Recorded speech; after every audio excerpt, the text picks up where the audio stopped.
Yauwa wannan bidiyon musamman ga wanda aka ce musu ana bibiyan su ba su yarda ko kuma ana bibiya suna ƙaryata lamarin. To ku tsaya wannan bidiyon an yi muku shine amma domin fa ilmantarwa yauwa ba don cuta ba.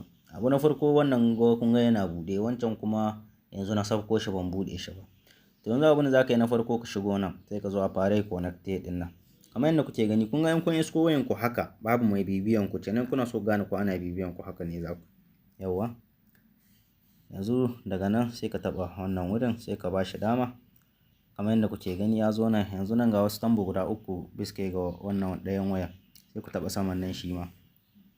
Shi kuma kun ga yau da shar shi kuma zai ba ku nan. Kenan wannan inda ya kawo muku deja foto ne ya nuna muku za ku ɗauka gashi.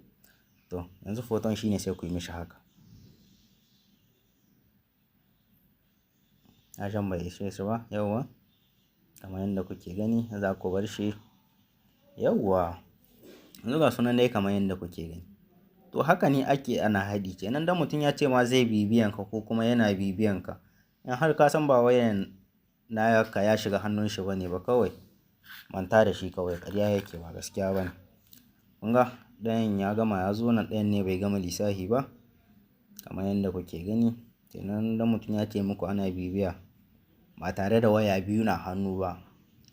Wai dan mutum na da lambar ka wannan kawai zance ne jama'a. Yauwa.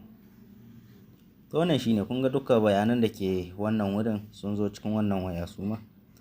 Wurin hota. Kun ga yanzu hakan ga kenan alamu ne kenan ana bibiyan wannan waya. Kun ga dazu ai ba haka muka isko shi ba, in ba ku fahimta ba ku koma baya ku gani. Shi yasa ni ce muku wannan shi ke da muhimmanci sosai. Gashi nan kun ga duka lambobin da ke cikin wannan WhatsApp ɗin.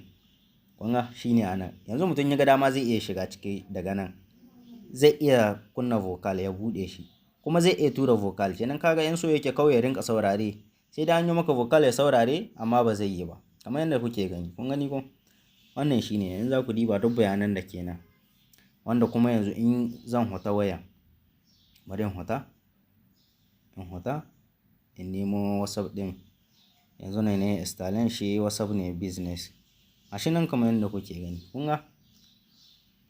Kun ga ya dawo. Kenan ba zai kace ba har sai in shi ya kace shi. Kenan in kai ka shiga haka kaga ana bibiyan ka, ya za ka yi ka kace shi.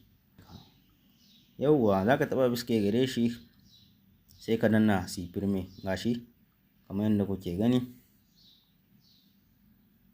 Yauwa yanzu